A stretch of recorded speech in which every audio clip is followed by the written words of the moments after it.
So I said, what idiot would schedule these drills? This is deliberate indication of motive, intent, and opportunity. So I hammered 20 emails, multiple, NORAD, Pentagon, Department of Defense, Department of the Air Force, Joint Chiefs of Staff. Finally, I got in touch with Major Don Arias, who is the press spokesman for the 1st Air Force at Tyndall Air Force Base in Florida. That's really the head of NORAD's operational arm. That's where General Arnold was on the day he was issuing the orders to scramble. This was the hot seat on 9/11.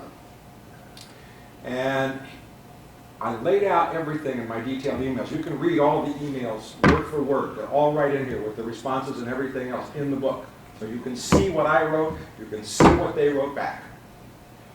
And Don Arias sends me back an email after I'd said, you got to explain the names of these war games to me and who was in charge. I got to find them. And he says, NORAD Instruction 33-7, nicknames, a combination of 2 separate unclassified words, which is assigned an unclassified meaning. It sounds military. A nickname is used exclusively to designate a drill or exercise. Exercise terms are used to prevent confusion between exercise directives with actual operations. Gee, they even acknowledge in the military that these drills are not supposed to screw with actual operations. Actually, there's a firewall, supposed to be, but it wasn't there on 9/11. Listen to this. Vigilant or amalgam means it is a headquarters NORAD-sponsored exercise. Guardian means it is a multi-command command post exercise with, and this is his words, no live fly. So on 9/11, NORAD was conducting a NORAD-wide multi-command command post exercise with no live fly. But then he adds, other exercise terms include warrior. Remember Clark's book and the statement from General Myers, Vigilant and Warrior?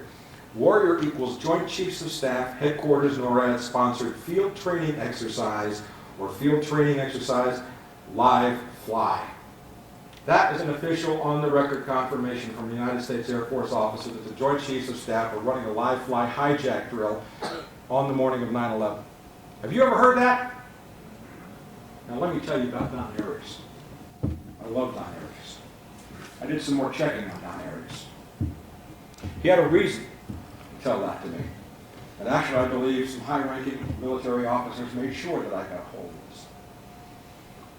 I found a story saying that on the morning of 9/11, after Flight 11 had hit the North Tower at the World Trade Center, and it was known that Flight 175 had been hijacked and was heading toward Manhattan. Now, let me ask you a question just to check my judgment.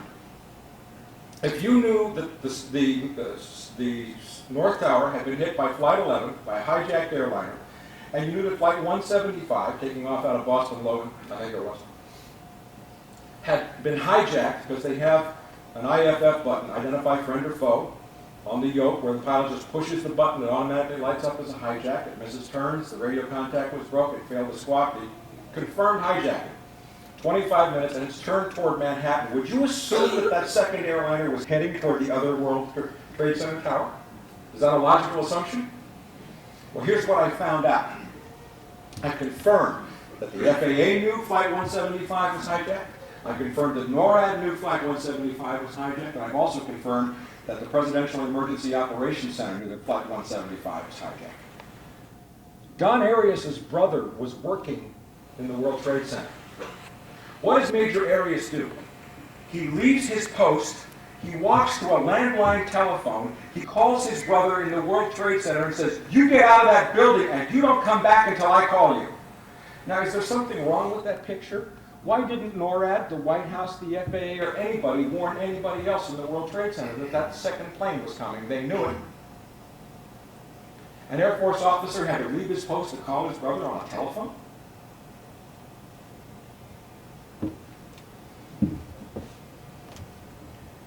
Spilled beans, April 18th, USA Today. Everything I do in this book is sourced. You can check it for yourself. Don't believe me. But this is a case I would walk into a grand jury room right now and I'd say the Vice President and the President and the Chairman of the Joint Chiefs of Staff and a lot of other people need to be put in jail for murder. That's right here. And it's going to affect you a lot. April 18th, USA Today, headline, NORAD had drills of jets as weapons. Listen to this. One of the imagined targets, it's in the bold, was the World Trade Center. In another exercise, jets performed a mock shoot-down over the Atlantic Ocean of a jet supposedly laden with chemical poisons headed toward a target in the U.S. In the third scenario, the target was the Pentagon. But that drill was not run after defense officials said it was unrealistic. Well, it was run later on. But now we have confirmation, more evidence of live fly, shooting down airplanes, planes posing as hijacked airliners, and these are real airliners. Now we come to USA Today again, and CNN. Numerous types of civilian and military aircraft were used as mock hijacked aircraft. Duh, there it is in black and white. The statement said these exercises tested track detection, ID, scramble, and interception, again, hijack procedures. You come down, a White House spokesman said Sunday that the Bush administration was unaware of the exercises. Oh yeah? But the exercises using real aircraft show that at least one part of the government thought the possibility of such attacks merited scrutiny. Until September 11th, blah, blah, blah, it says NORAD was supposed to just defend us from foreign attacks. That's absolute nonsense. But now, we come to the point where we nail the White House. But there were exceptions in the early drills, including one operation planned in July 2001 and conducted later that involved planes from airports in Utah and Washington State that were hijacked. Those planes were escorted by U.S. and Canadian aircraft to airfields in British Columbia and Alaska. We come to the next story, and this is from a NORAD statement about those live fly exercises. And look at what it says in the bold. It says, the exercises were artificial simulations that provided us the opportunity to test and validate our process and rules of engagement with the appropriate coordination between NORAD's command headquarters, its subordinate regions and sectors, and national command authorities in the United States and Canada. How many military veterans in the room? What is the National Command Authority? The President, in his absence, the Vice President, the Secretary of Defense, and the Chairman of the Joint Chiefs of Staff. So now we have a NORAD statement saying the White House, where do you think they play these exercises? In the White House Situation Room, or the PEOC, that's the bunker downstairs. And Condi Rice didn't know that these were being done. If she is part of the National Command Authority as the National Security Advisor to the President, somebody's lying around here. National Reconnaissance Office, we've already talked about how they were having a convenient drill. But now we come to more clues. The Kane Commission, the so-called independent commission on 9/11, is so riddled with conflicts of interest. You probably have no idea about the conflicts of interest. Did you know that Thomas Kane, the chairman, sits on the board of directors of an oil company, Amarada Hess, that does business with the Saudi bin Laden family and major oil companies in the Middle East? Did you know that the chief of staff or the staff director, Phil Zelikow, co-authored a book with Condoleezza Rice and was briefing the incoming Bush administration, and as the staff director, he was sworn in and gave testimony in a hearing where he's supposed to be finding the truth? There's more conflicts of interest in the Kane Commission. They lied through their teeth and they hid everything. But here's telling stuff, because now I'm going to show you what your independent commission didn't tell you. When they released their final report this June, now I went back and many other wonderful 9/11 researchers, and I named 25 or 30 incredible people around the country and around the world who poured through documents. This isn't just my work. And I named them all and I praised them all, because we are now building a network that is threatening a network that has been oppressing us and keeping us in the dark for a long time, and we can do it. But throughout the course of the hearings and the investigations, the 9/11 Commission just kept changing evidence. Now, I had been through, and we had all been through, all the official released statements, the testimony under oath penalty of perjury, the press stories listing timelines. And if you look in the center column, the original NORAD timeline shows a whole series of times. Now, when the Commission released its final report in June, it produced a whole new set of times, and nobody had ever testified to any of this. This is like the judge in a criminal trial, hearing from the prosecution and the defense, taking the exhibits into the judge goes into his chamber and walks out with a whole new set of exhibits that neither side has introduced, trying to cover up the war game exercises. what did the Keene Commission say about all these war game exercises? You're going to love this. The Office of National Preparedness, that's what Dick Cheney was placed in charge of on May 1st, 2001, which was coordinating all war game training, whether it was military, Department of Justice, Department of Defense, FBI, Health and Human Services, CDC, all of that was under Dick Cheney. That's not mentioned once in the final report. That's for the war game exercise. The only mention of any war game exercise on 9/11 appears in a footnote in the back of the Independent Commission report, footnote 116. On 9/11, NORAD was scheduled to conduct a military exercise, Vigilant Guardian, which postulated a bomber attack from the former Soviet Union. Again, they switched the names on us. Did you notice that? We investigated whether military preparations for the large-scale exercise compromised the military's response to the real-world terror attack on 9/11. According to General Everhart, it took about 30 seconds to make the adjustment to the real-world situation. Ralph Everhart testimony, June 17th. We found that the response was, if anything, expedited by the increased number of staff at the sector. They didn't mention any of the other war games, and this is only in a footnote, and they lied to you about the name of the exercise. Now, I'm privileged to have 7 or 8 incredible writers working for me from the wilderness. Stan Goff, who was my military affairs editor, is a retired master sergeant from U.S. Army Special Forces who taught at West Point. Dale Allen Pfeiffer, my energy editor, is a geologist and a wonderful scientist. But I have this young guy named Mike Kane, who I love. He's got a ponytail, he's into hip-hop, and he's just a young kid who was on fire. He wants the truth, and he's pissed off. And he was at the last hearing, and he walks up to General Everhart and says, tell us about the war games. Why didn't you tell us about this? Everhart says, no comment. He goes to every general, no comment. He goes to Thomas Kane. Well, you'll have to check with staff on that. I think we talked about it somewhere. Kane runs away. Michael Kane, a 27-year-old young American who was tired of being lied to, actually chased 4-star generals out of the hearing room. And they wouldn't answer the questions. Not one of them. I'm going to come back here for a second. I don't want you to get lost in that just yet. Now, what I talk about in crossing the Rubicon is that on the day of 9/11, I have pieced together from hard evidence, detailed records, several different things. And this is the way they all come together. Richard Clark spoke about being in the White House Situation Room. Now, I've been in the West Wing of the White House. I was invited by a college classmate friend of mine, a Republican, Craig Fuller. I mean, from 1969 to 73, I was one of 2 living Republicans on the UCLA campus. Okay? Craig invited me into the West Wing in October of 1981. I know the layout. They have a situation room upstairs, and then downstairs is what's called the PEOC, the Presidential Emergency Operations Center, which is a bunker.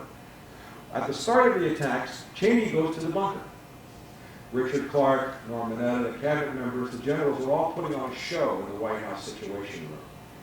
Richard Cheney was running, and I have proved it in this book, a completely separate command, control, and communication system on September the 11th that overrode the FAA.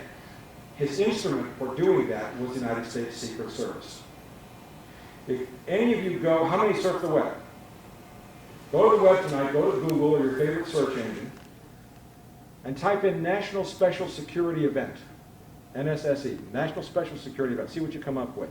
By law, by procedure, by written procedure, the United States Secret Service is the supreme agency of the entire United States government in any scheduled or major national emergency, overriding the military, the FBI, everything. The Secret Service takes command.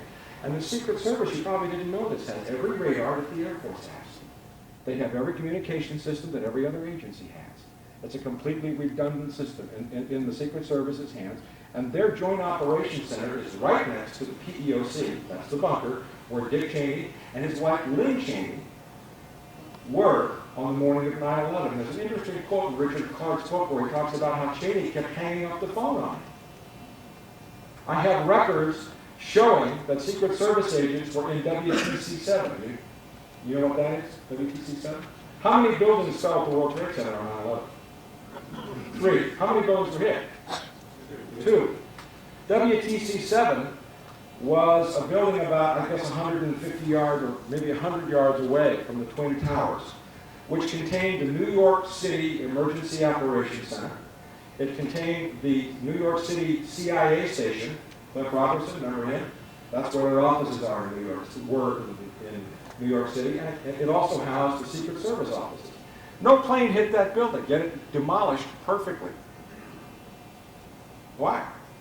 Well, what I show in the book is that at least two of the planes, and I'm convinced of this, the two planes that hit the World Trade Center were being flown by remote control.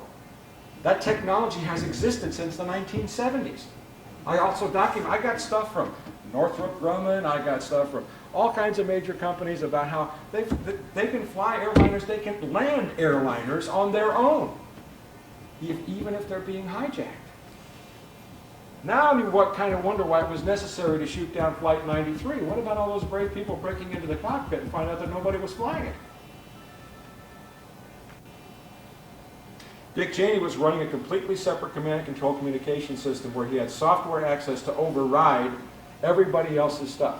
And the Secret Service, I placed them in every place. They were at Reagan National Airport, they were at FAA headquarters, they were in New York City. Did you, by any chance, happen to know there's another war game called Tripod 2 that was being set up on Manhattan's Pier 29? That's about 2 miles, 3 miles from the World Trade Center. On the day of September the 11th. And FEMA was there with all of their radios. The FBI was there with all of their radios. They were setting up the command post. And gee, when WTC-7 collapsed, Rudy Giuliani said, gee, how convenient. We'll just go over here and set up at the tripod command post, and we'll use that. I nailed Rudy Giuliani for perjury in his sworn testimony about what he knew and when. Because Giuliani knew that the second plane had been hijacked and was heading toward the World Trade Center. He didn't lift a finger to warn anybody. Anybody.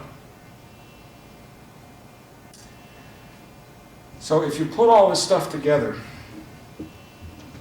what you see is that the government got exactly what it needed on September the 11th. Now you're going to ask me about the hijackers. How many people know that according to ABC and the BBC and several other major news agencies, as many as, I think it's 7, of the so-called 19 hijackers are confirmed to be still alive? Sources in there, go look it up for yourself. That's suspicious. Now, I have been around and studying covert operations since I was stumbled into one, and I'll tell you how that happened. It's kind of a fun thing. Give you a little break. I'll make you laugh for a second. How many people need a laugh right now? Okay. All right. Harry talked about some of my background. My mother was a cryptanalyst for Secretary of State Cordell Hull during the Second World War. She worked on Japanese codes and Russian codes. And yes, folks, we knew the Japanese were going to attack Pearl Harbor. We let it happen. The proof is already out. In my book here, you will see an actual reprint of documents called Operation North Woods. These are declassified, top-secret documents. I didn't discover them. An author named Robert Baer did. But he, there we go.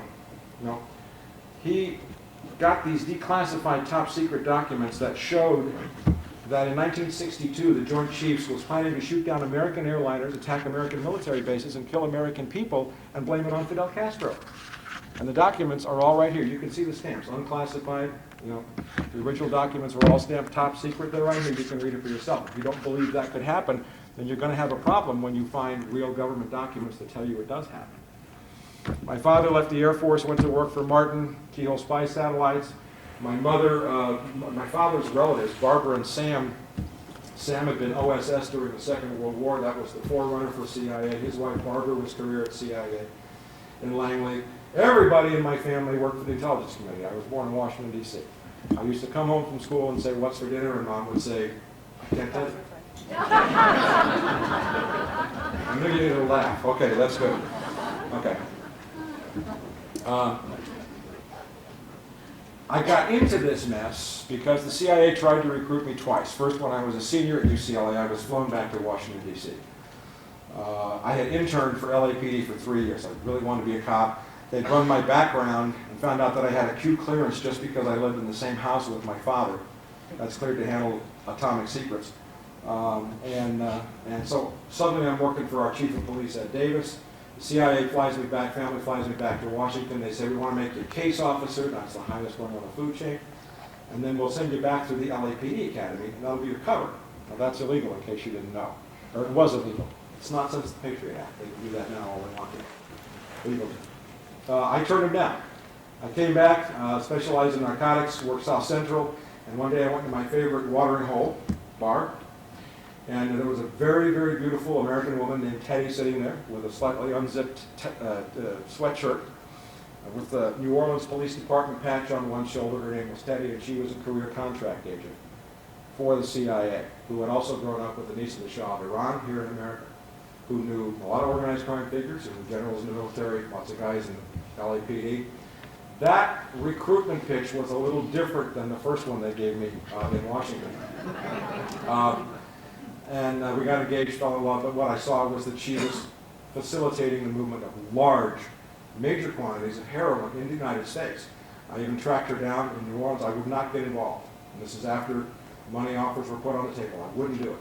She left. I tracked her down in New Orleans, and I found service boats owned by a company called Brown and Root, bringing in large quantities of heroin from oil rigs in the Gulf of Mexico into the New Orleans port controlled by Carlos Marcello. Now, who owns Brown and Root today?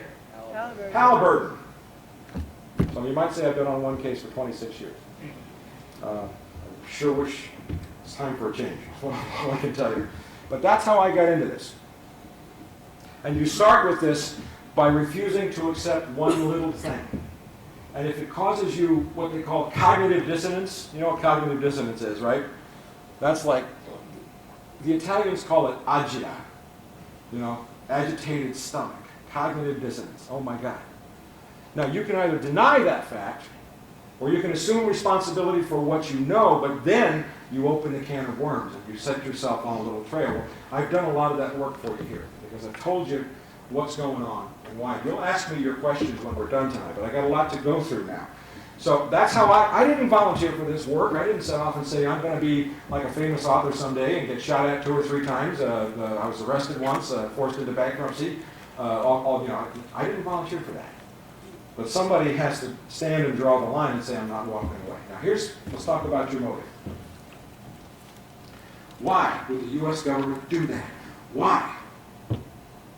What could possibly be so heavy that people we trust, people who have a responsibility to us, would do something like that? All oil production, whether it's in one oil field, West Texas, or whether it's in one country, United States, or Brazil, or Saudi Arabia, or on the planet Earth as a whole, always follows a bell curve. And what you see is the little gray lines inside us. Each time you add a well, of course, you're adding to the cumulative production. But once you pass the peak, once you go over the top, no matter how much money you throw at the oil problem, no matter how much technology you throw, no matter how many wells you drill, you will never, ever increase production past the peak. Again, the downslope is irreversible and it is permanent. Period. Here's a clue about oil. This may seem a bit pedantic, but just roll with me for a minute here. Okay. In order to pump oil, you have to find it first. Does that make sense? Okay. Global oil discoveries peaked in 1962. Steady downslope. Now planet Earth uses 3.3 something, almost 4 barrels of oil for every barrel that it finds. And the gap is getting wider every year. The United States oil discovery peaked in 1970.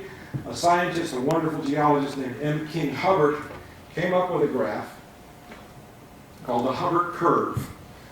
Now what you see here is he predicted in 1953 that U.S. oil production would peak in 1970. Everybody, they hung him, they pilloried, they made fun of him, but guess what? U.S. oil production peaked in 1970. And he came up with a rough rule of thumb that oil production peaks 40 years after discovery peaks. If U.S. oil discovery peaked, global oil discovery peaked in 1962, when would global production peak? Possibly around 2002.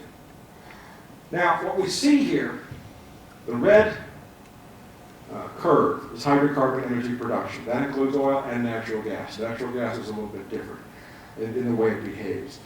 The green line is population. Now the black line is hydrocarbon production per capita, and you can already see that globally, hydrocarbon production per capita peaked in about 1979. The little skewed lines are called creaming curves, and that shows that oil consumption is actually peaking, indicating a peak earlier rather than later. The dips there would represent the Arab oil embargo of 1973-74, and later on 76-77. But what do you see? You see a population overshoot. Now, let me scare you. There are 10 calories of hydrocarbon energy, that's oil or natural gas, in every calorie of food that you eat. Why is that, you say? How many people here are in agriculture? How many people grow things? What are all commercial fertilizers made from? Natural gas. That's where ammonia comes from. What are all pesticides made from? Petroleum, oil. If you want to plant a crop, what do? You drive an oil-powered machine over a field, and you till it. Then you drive another oil-powered machine to plant. Then you irrigate it. How do you irrigate it? Electric pumps. Where does the electricity come from? Oil or natural gas or coal. Then you got to water it, and you harvest it, again with an oil-powered machine. You throw it in a truck, which is oil-powered. You drive it to a food processing plant where they process it with electricity. Then they wrap it in plastic. All plastic is oil.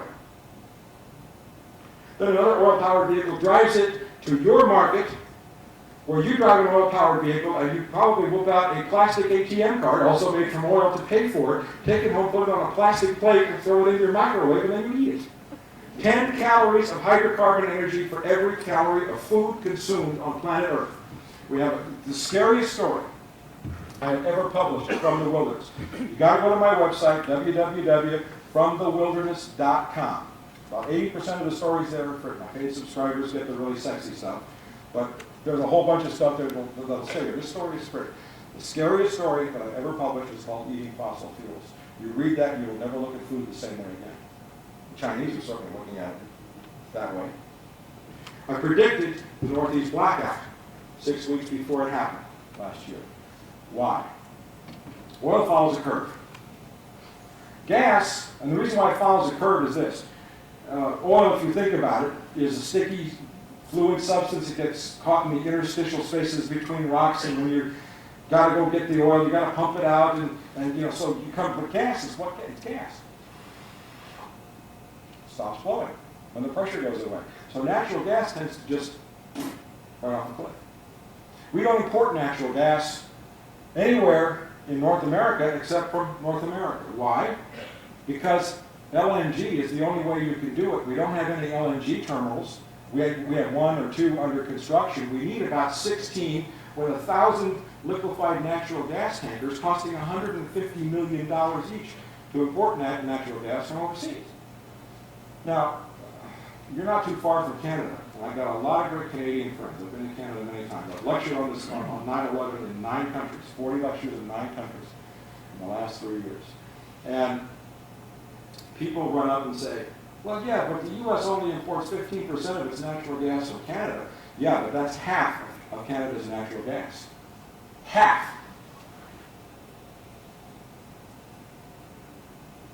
A lot of people are going to freeze to death in this country this winter, and you will not be told about the truth. You will from the wilderness. There are a great many scientists and wonderful leaders who are telling you about what's happening with natural gas and heating oil and everything else. People are going to freeze this winter. It's a done deal. You'll see that when I get to the end here. So natural gas and oil, hydrocarbon energy, look at what world population did. There's world population from the death of Christ. That little dip there around 1400 is the bubonic plague. Then you see the steam engine. Then you see coal, and then you see oil. Look, 6.5 billion people. The carrying capacity of planet Earth, according to a great many ecologists and scientists, without hydrocarbon energy is about 2.5 billion people. That's what the planet can carry. Why do we have Caesar salads 10,000 miles for the lettuce and the croutons and everything else? Why do they ship strawberries from Chile into Los Angeles instead of bringing them from Southern California? That's globalization. All that is energy cost. Peak oil is the death of globalization. And in the coming paradigm, as peak oil becomes real, survival will be place-based and local. It will depend upon your relationships with your neighbors, your local communities, how well you can take care of each other, how well you have begun to even try to implement alternative energy sources, wind, geothermal. Hydrogen is an absolute joke. Don't even look. You know it takes 1,113 gallons of gaseous hydrogen to equal the energy of 1 gallon of gasoline? Somebody threatened to sue me because I said hydrogen was a joke. He said, we have proven that you can get a 300-mile range off a hydrogen-powered vehicle with a tank of compressed hydrogen.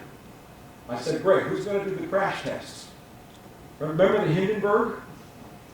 Electric Vehicle Magazine just reported 2 months ago that the average life expectancy of a fuel cell engine is 200 hours. You want to buy a new engine for your electric hydrogen vehicle every 200 hours of use? There's no infrastructure to move anything. Hydrogen is a joke. Absolute joke. And you can read about that on our website. So now, this is all the stuff that Dick Cheney and all these guys are knowing.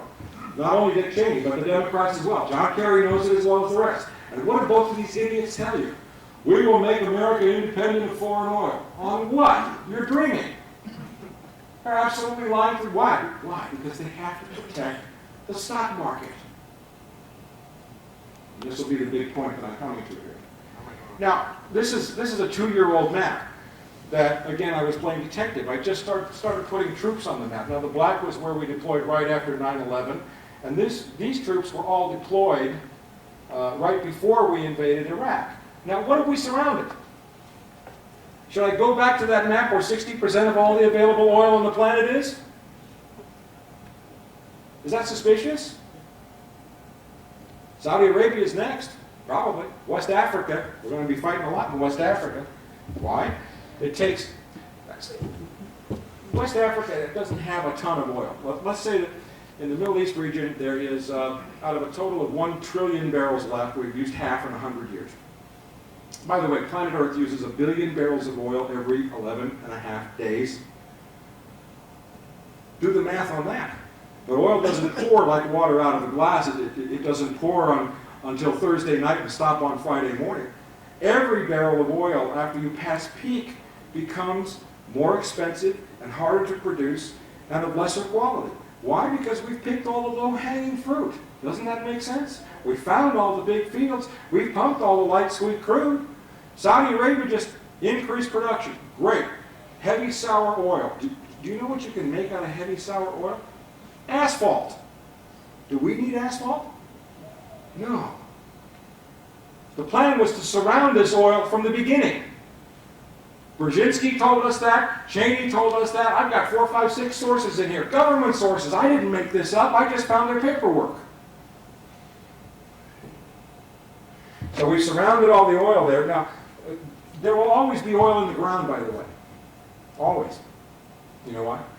An oil field is deemed dead when it takes more energy to pull a barrel of oil out of the ground than you get from burning it. Or it takes more money to pump a barrel of oil out of the ground than you can sell it for. Why do you think we're going to see $100 a barrel oil next year? What do you think that's going to do to the economy? It's already doing it to the economy. I'll save that part for last. I've been to 2 international oil conferences, one in Paris and one in Berlin. I go every year with some of the biggest names in the oil industry. Scientists, not working for oil companies. People who've been warning about this for years. I'm not alone. There's more PhDs and geologists and scientists and experts and former executives. Matthew Simmons is the largest energy investment banker in the world. His clients include the World Bank, Carnegie, Halliburton. He's a friend of Bush and Cheney. He's screaming about peak oil. We have no plan B. Saudi Arabia may have actually peaked. Now, Saudi Arabia is 25% of all the known oil on the planet. If Saudi Arabia has peaked, planet Earth has peaked. There's no question about that. Secondary recovery, when you go and aggressively try to pump extra oil out of the well, you pump in water, and then you go into horizontal drilling called bottle brush drilling, where they drill down, they turn the drill bit sideways, and they have bottle brushes sticking up, and then they inject water to drive the oil up. 55% of the oil produced in of the fluid that comes out of Saudi Arabia's wells every day now is the same water they put in that morning. And when you push that too far, what you do is you collapse the reservoir. If Gawar, the largest oil field on the planet, collapses, you watch within a week, the stock market will lose half or more of its value. I'll explain that in a minute. So I reported that Saudi Arabia may have peaked in 2000. That was about a year and 2 months before the New York Times decided to report it. But they did report it. Saudi Arabia, West Africa. This is a 2-year-old story. Why is West Africa so important? They don't have anywhere near as much oil as Saudi Arabia. It takes 6 weeks to get a drop of oil from Saudi Arabia or the Persian Gulf, anywhere in the Persian Gulf, into an American gas tank. It takes 2 weeks to get a drop of oil from West Africa into an American gas tank. World production now is full out, full blast. There is no elasticity anywhere in the system. That's why if you were watching the oil prices recently, you would say, there was one day when President Hugo Chavez of Venezuela, who had a great line, he said, I have won 6 elections and you're trying to throw me out. How many elections has your president won? And then he called George Bush, and Reuters headline said, Chavez calls Bush. That was right in the newspaper story. Okay? Then he says, if the U.S. tries to have a coup in Venezuela, I will cut off all their oil immediately. Price shot up, $3 or $4 a barrel. The Chinese were in Venezuela 2 weeks later negotiating for anything they could get. Now, Chavez has not cut the U.S. off yet. But that's there because Saudi Arabia says we'll increase production, the price goes down. They blow up a pipeline in Iraq, the price goes up. Putin seizes Yukos. Okay, there is no elasticity left anywhere. You take 1 million, 2 million barrels a day out of production and economies start to collapse. Right now, the world's consuming about 82 million barrels per day. Right now. You take 1 or 2 million barrels out, that has to come out of India, it has to come out of the oil that's needed in China, in Thailand, in France, in Germany. You understand the picture? There's no place to go. So West Africa is extremely important because it's swing producers, and both China and the U.S. are moving into West Africa. How many people saw this story? The end of cheap oil, National Geographic this summer. I mean, this has been acknowledged in more major press stories in the last year. People like me started 3 years ago talking about peak oil. Some like Colin Campbell of the Association for the Study of Peak Oil. They've been doing it for 10, 15 years or longer. And we have made a difference. We have gotten this onto the world agenda. But there's some interesting facts in here. You can go get this at any library. All right, let's try a little exercise to make you think about your paradigm. Let's assume right now probably half of you have thought, okay, well thank God there's something like zero-point energy or there's some miraculous energy cure right out here right now that's going to save everybody and we can go on consuming the way we're consuming and exploding population and everything will be just fine. All right? There are 700 million internal combustion powered vehicles on the planet. 700 million. If you came up with this new technology tomorrow to power all these vehicles, then you've got to make 700 million new vehicles. How much energy goes into mining the ore, transferring the ore to the factory, smelting the ore, forming it into the auto frame, wiring it with plastic, assembling the cars, moving it down the production line? The production of an automobile today uses about 12 to 15% of all the energy that it will burn in its whole lifetime. 12 to 15% of every gas tank you fill it up with, that's what it takes to make the car. There are 7 gallons of oil in every tire. 7 gallons of oil. Okay, so you got 700 million new vehicles, leaving out the 18-wheelers, anything with more than 4 wheels.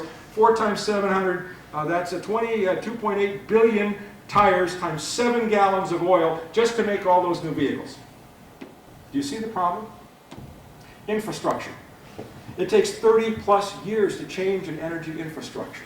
And before you analyze any new energy, you have to look at something called net energy. How many people think ethanol might be a solution? Great! All right! That was heartwarming. It has been absolutely established it takes more hydrocarbon energy to make ethanol than you get out of burning it. And in California, where I'm from, we got this idiot, no, I won't say idiot, that's not polite. Yeah, this governor, yeah, Arnold Schwarzenegger. Yeah, he says, we make the hydrogen highway, I'll pump you up. Yeah, sure. You know, with hydrogen, right? It's a joke. Hydrogen is one proton and one electron. It bleeds through all existing pipelines. And you know what they make hydrogen out of today? Are you ready for this? Natural gas. Okay, wait a minute. Somebody says you can use electrolysis to split the things and get the hydrogen. Sure. Where does the electricity come to perform the electrolysis with? And there's no infrastructure in place for any of this. It's happening right now, today. And they've known this. The people who did 9/11 have known this. This is ABC News. Look at this. Dried up. Are we running out of oil? ABC News. Look at the headlines just from about the last year. The end of cheap oil. National Geographic. What to use when the oil runs out. BBC. There's a real conspiracy rag for you. Adios cheap oil. Interpress News Agency, Pakistan. G7. Oil price threatens world economy. Moscow Times. World oil crisis looms. Jane's. How many people know what Jane's is? Jane's Defense Weekly, Jane's Intelligence Weekly. It's one of the Bibles of military and intelligence planners. U.S. procuring the world's oil, foreign policy in focus. Are we running out of oil? ABC News, The Sunday Times, BBC, The Economist of London, Asia Times, Foreign Affairs Magazine, Washington Post. This is out there.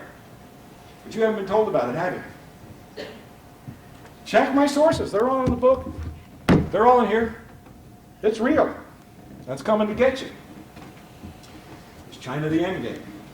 The way I describe this is that what we embarked on, stupidly, on 9/11, the neocons and the neo-libs, Dick Cheney, what has John Kerry said about the war on terror? I'll fight it better than George Bush. I'll add 200,000 men to the U.S. Army. All you guys at draft age, get ready, brother, it's coming. The math is unavoidable. The draft is coming next year. They're holding 70,000 guard and reservists under stop-loss orders as much as a year past their tour of duties. It's already a backdoor draft. Class action suits have been filed from guys who say, wait a minute, you promised me one tour. I'm going back for 18 more months. You can't do that. So now you got to add 200,000 men to the military because we've done such a fine job of controlling Iraq. And we're going to be fighting in West Africa, possibly in South America. You know how long it takes to get, I already told you about Venezuela, 4 days to get a drop of oil from Venezuela into an American gas tank. Okay. We're going to be fighting all over the world. Everybody's already moving to fight all over the world. And we wrote 2 years ago, China was the end game. Now if you take a look at the map, you see China, you know China 2 years ago, a year and a half ago, passed Japan as the world's second largest importer of oil. I'm going to show you something in a second that's going to scare you to death. But bear in mind, Chinese grain harvests have been falling for 5 straight years.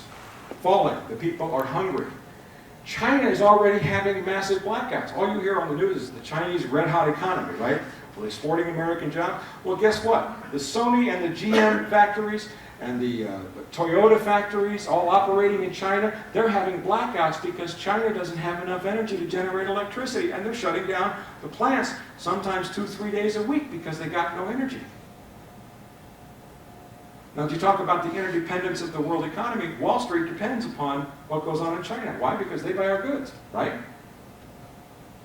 China is the end game because this is a game of musical chairs.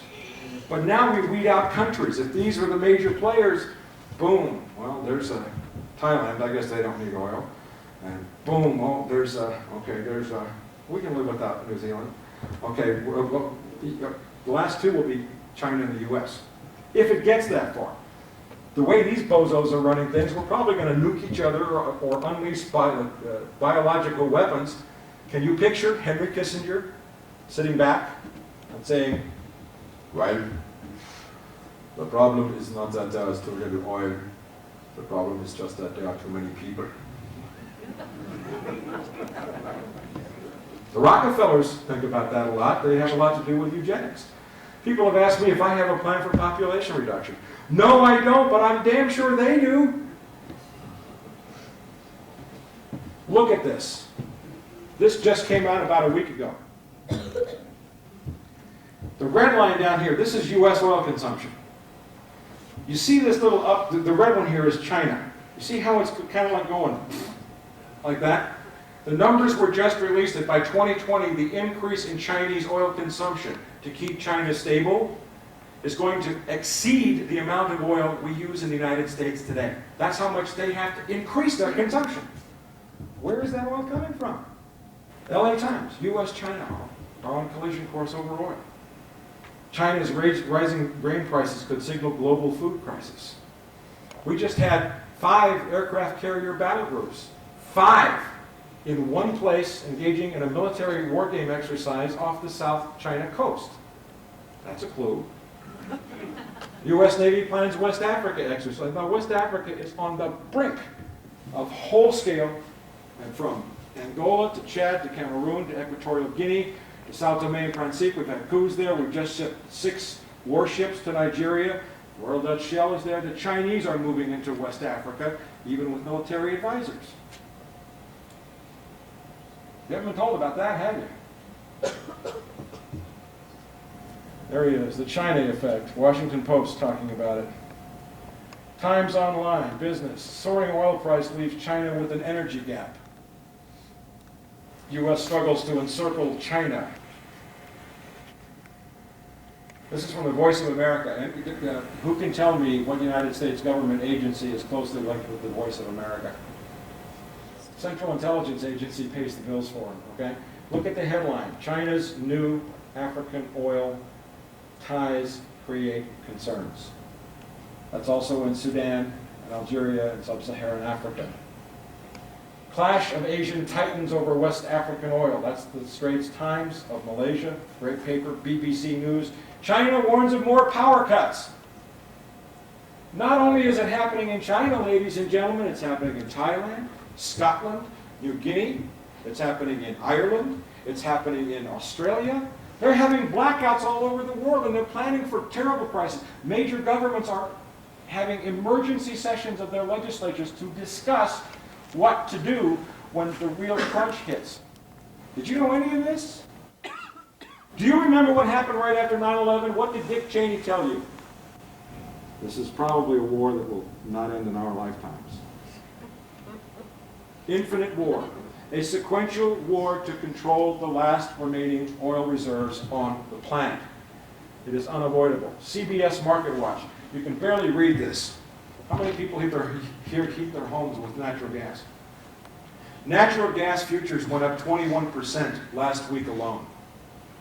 21% in 1 week. How many people here heat with wood? We got a lot of trees here in Kalispell. They're beautiful trees, but you may live because people are going to die. It's that serious. Oil has sapped GDP growth. Alan Greenspan. Now the financial markets are starting to panic, and this is what they had to avoid at all costs because they got to keep your money in your 401ks and your mutual funds and everything else. Because here's the bottom line. You will change nothing, absolutely nothing, about this screwed up, corrupt economy. We launder $600 billion a year in drug money through the world's financial markets because that's how Wall Street pays the bills. You multiply it by putting into net profits, like Enron.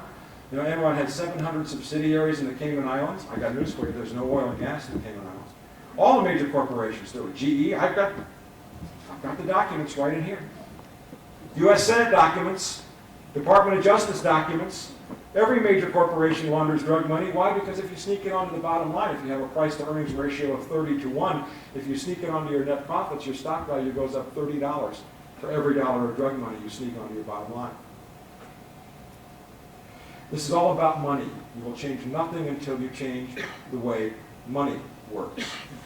We live in an economic system that is governed by and controlled by debt-based financing, fractional reserve banking, where banks can create money out of thin air based upon the number of reserves, dollars they have in reserves, and fiat currency.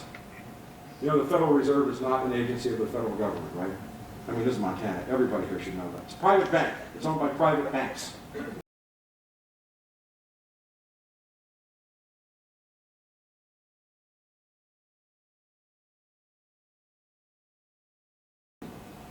That's the Federal Reserve. They print our money. What that requires, it's the ultimate pyramid scheme of all time. Wall Street requires infinite growth. How many people here own shares of stock? What happens if your company doesn't show growth year after year? The stock tanks. You dump the stock. For the last 50 years, there has been a 96% correlation between greenhouse gas emissions and economic growth. Going to start a new business? What do you have to do? You got to get some electricity. You got to have it built. That means you got to truck in everything. Then you got to have the power. You got to have the telephones. People have to drive to your business. You have to bring in your product. Economic growth, the demand or the requirement for infinite economic growth has just collided head-on with finite energy. And to quote Matthew Simmons, the world's largest energy investment banker, future growth is not possible. This is the world you are stepping into. This is the world that is evolving for us since September the 11th, 2001. And one of the things that I'm most proud of is that many of us, not just me, I've got to say this over and over again. I stand here as a result of so many men and women who have worked so hard, so many dedicated researchers. I name them, I thank them, I give them praise. We did it because just less than 2 weeks ago, the G7, you know what the G7 is, right? The 7 largest industrialized economies in the world admitted they have no idea how much oil is left. We called for an emergency audit to find out. Now why? Last year, Shell, Royal Dutch Shell, downgraded its reserve estimates 4 times. Now, let's go back to money again. Why? If I'm Shell, the value of my share is based upon my inventory, my assets. Shell lied about how much oil there is. Now, people come running up to me and say, wait a minute, they're finding new oil in old fields all the time. No, they aren't. You know what happens if I'm a major oil company and I discover a field with 1 million barrels? No, it's nothing. Let's say a lot of oil. 500 million barrels. A 6-day supply. Okay? If I discover a field with 500 million barrels, I got to pay taxes on all 500 million barrels the same year I announce the discovery. But if I say, I found 100 million barrels this year, and 100 million barrels next year, and 100 million, then they amortize and spread out their tax burden. It has nothing to do with finding more oil. It's creative accounting. And that is not science. Economists believe that just by throwing money at the problem of energy, we will solve everything. I got news for you. You cannot lock somebody up in a bank vault and have them materialize a hot dog, no matter how much money is in the bank vault.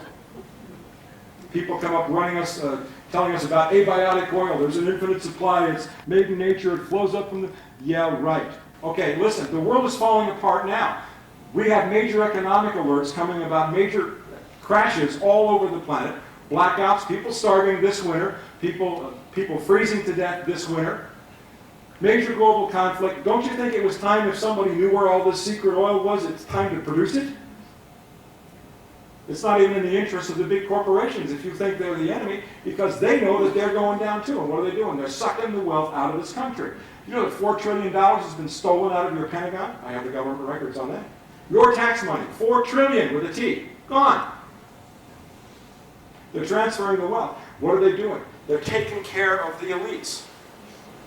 They're all getting ready for peak oil, and they're going to leave you to hang or survive locally. And I'm convinced, along with my good friend Richard Heinberg, a PhD who is an author, he's an ecologist, many of us are convinced that as the world starts to really hit peak oil, survival will be local. Globalization is dead. Permaculture, whatever you can do with biomass. You know that every gas station in Germany now offers biodiesel? Every gas station in Germany. I've been there 3 times. You know what biodiesel is? Recycled plant matter. It's not sustainable because you had to use energy to make the cooking oil or whatever to grow the plant to begin with. But Germany's way ahead. And what are we being? Remember Dick Cheney and George Bush both saying, the American way of life is not negotiable? Well, then wait a minute. Is it not negotiable if you have to send your children to war in a draft that we have no intention of winning, that is badly mismanaged? Because what we're going to do is what we've always planned to do. We're going to turn We will carve up Iraq like we carved up Yugoslavia. We only need the areas where the oil is, so we start a civil war. That's what we're going to do in Saudi Arabia, so West Africa. Are you willing to do this so that you can have,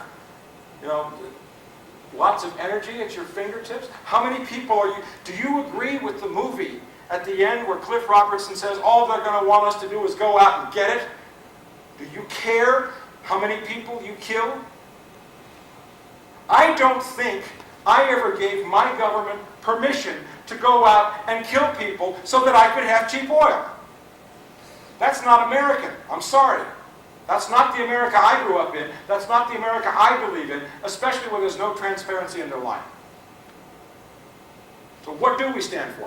What do we believe in? Because ultimately, what we're being presented with here, I'll come back to that later. What we're being presented with here is a question. Problems cannot be solved by using the same instruments that created the problem. Albert Einstein. Now, get the book. There's 96 copies of it back there. I'll stick around and autograph it for you. Read the footnotes. Understand the map. What you need is a good map. Have you all been to a situation where somebody gave you a bad map to a party, bad directions? And you're saying, well, I'm supposed to be at 35th and Main, and that says 9th and Broadway, and you get this, oh my God, you get this panic feeling. But when you have a good map, even if it's bad news, you feel better. This is a good map. You can trust this map. We've been predicting it from the wilderness events a year, 2 years, 2.5, 3 years before they happen. Consistently now for 6 years. That's just because we have the map. But I'm ultimately asked, always, what I believe is really going on here. For me, the question is spiritual. Everybody know the difference between religion and spirituality, in my opinion. Religion is for people who are afraid of going to hell, and spirituality is for those who have already been there. I do not advocate any kind of religion, but it ultimately is a question of mankind with whatever it is, or whoever she is, that created us. And the question, the challenge before the human race now is either evolve or perish. Either grow up or die. And life will go on without the human race, but we have an over-exaggerated sense of self-freaking importance. And if the best the human race can do, after all these millennia of evolution, with thinking that we're so smart and so wise, is just run around and lie and start to kill people then I'm not sure we deserve to survive. You will be forced to ask a lot of questions. If you don't ask them now as a result of getting my book, Crossing the Rubicon, you will be asking them next year. Why? What happens next year? Stock market crashes, oil goes to 100, the draft comes in, we're probably fighting in West Africa or Saudi Arabia. It's all coming down next year, ladies and gentlemen. You mark my words, I predicted it. I make my reputation on being correct about predictions. And by 2007, it takes 5 years to bring a mega field online. Mega field, 500 million barrels, 6-day supply for the world. Last year, 2003, for the first time since about 1928, not a single mega field was discovered anywhere on the planet. We already know it takes 3 to 5 years to bring one online. We already know what mega fields have been found, and we know that by 2007, we know when they're coming online, we know that there is an absolute major, unavoidable gap between demand and supply, and that's when things really start to go. I came here tonight not to tell you to vote for John Kerry. My God, I'm going to be on his butt. And as hard as I was on George W. Bush, and as hard as I was on Bill Clinton before that, because it's the way money works, it's an economic system, and it's an elite above the White House that is driving this careening car and taking this planet off a cliff. And I need friends, I need help, we all need each other. Those of us who understand that in the ham and eggs breakfast, we're the pigs, it's about time we started doing something. Thank you for having me, Council.